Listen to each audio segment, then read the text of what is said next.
नमस्कार, मैं अनामिका सिंह, प्रवक्ता मनोविज्ञान, मनोविज्ञान शाला, उत्तर प्रदेश, प्रयागराज। हमारे इस पाठ्यक्रम का विषय है शिक्षण योजना एवं उसका स्वरूप। शिक्षण योजना एवं उसका स्वरूप।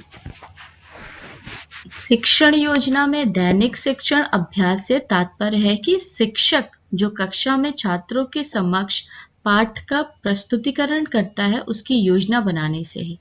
जब एक शिक्षक निश्चित समय के लिए शिक्षण की योजना तैयार करता है तो उसे दैनिक पाठ योजना कहते हैं, अर्थात प्रत्येक दिन वह शिक्षण की प्रक्रिया किस प्रकार संपन्न करेगा इसका निर्धारण करने से है।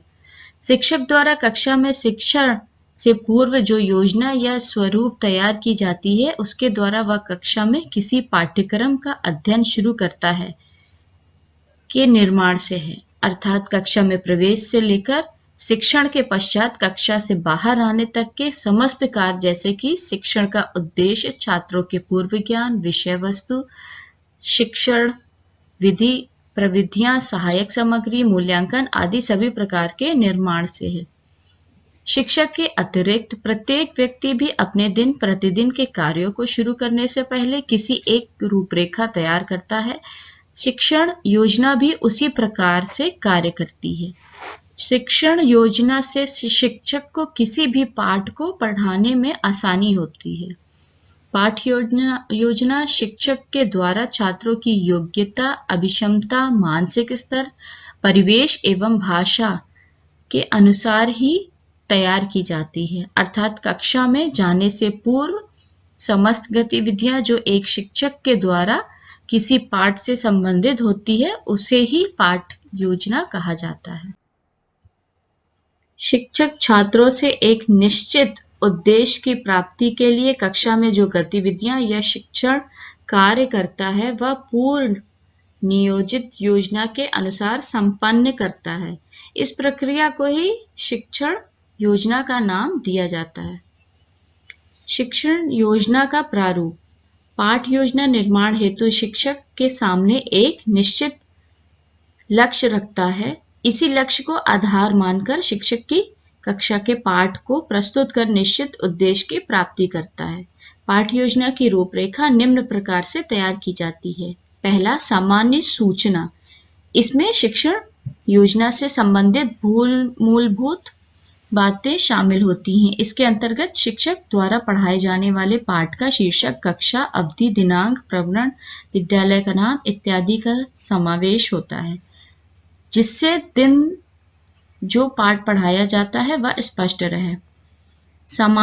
दूसरा है सामान्य उद्देश्य। इसमें विषय से संबंधित सामान्य उद्देश्य के बारे में बताया जाता है ताकि यह पता चल सके कि पाठ को पढ़ाने का उद्देश्य क्या है तथा इससे ज्ञान अर्जन में किस प्रकार की सहायता मिलेगी।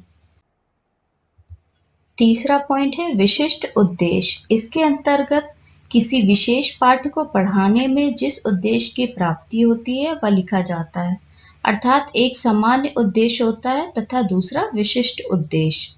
विशिष्ट उद्देश्य की प्राप्ति निम्न प्रकार से हो सकती है। पहला, ज्ञानात्मक रूप से, दूसरा बोधात्मक रूप से, तीसरा प्रयोगात्मक रूप से तथा कौशलात्मक रूप से।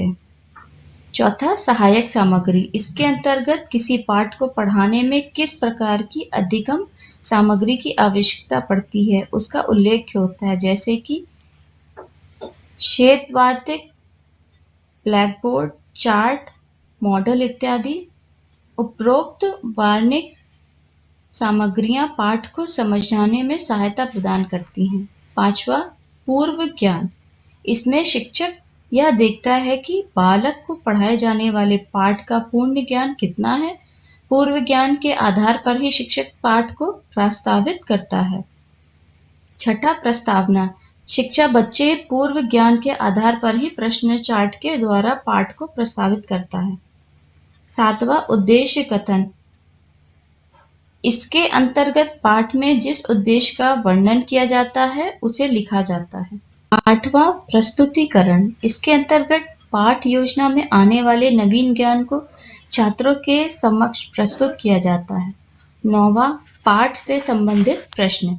इसके अंतर्गत शिक्षक जिस पाठ को बच्चों को पढ़ाता है से संबंधित प्रश्न पूछता है, जिसके द्वारा उसे है जाने में आसानी होती है कि ज्ञान अर्जन क्या स्तर है।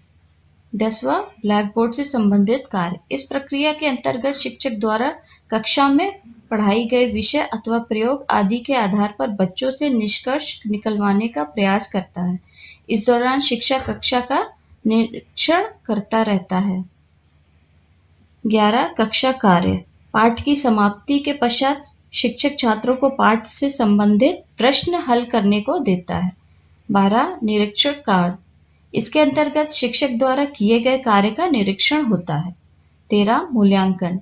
शिक्षक द्वारा पढ़ाए गए पाठ में से ऐसे प्रश्न पूछे जाते हैं जिससे अज्ञात होता है कि बालकों ने कहाँ तक नवीन ज्ञान का अर्जन किया है। नवीन ज्ञान का अर्जन शिक्षक के साथ साथ छात्रों की किसी पाठ को सही तरह से सीखने की क्षमता को बताता है। चौथा, पुनरावृत्ति प्रश्न।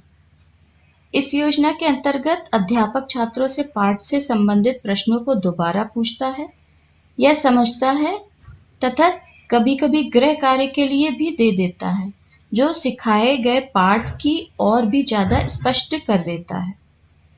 15, गृह कार्य। शिक्षक पाठ के अंत में उससे संबंधित कुछ कार्य घर के लिए देते हैं, जिससे वह दूसरे दिन जांच कर देखता है कि सिखाया गया पाठ छात्र के लिए किस तरह अर्जित किया गया है। कक्षा शिक्षण के दौरान क्या करें तथा क्या ना करें। क्या करें? पहला पॉइंट, शिक्षण के दौरान शिक्षक को कक्षा का वातावरण सुलभ तथा रचनात्मक करने का प्रयास करना चाहिए। दूसरा, कक्षा में शिक्षक को मृदुभाषी तथा सरल भाषा का प्रयोग करने वाला होना चाहिए। तीसरा, शिक्षा परिवेश में सतत विकास का प्रयास करना चाहिए। चौथा, शिक्षा बाल केंद्रित होनी चाहिए। पांचवा, शिक्षक को छात्रों के साथ मित्रवत व्यवहार करना चाहिए। छठवां, कक्षा में समावेशित परिवेश को विकसित करने का प्रयास करना चाहिए।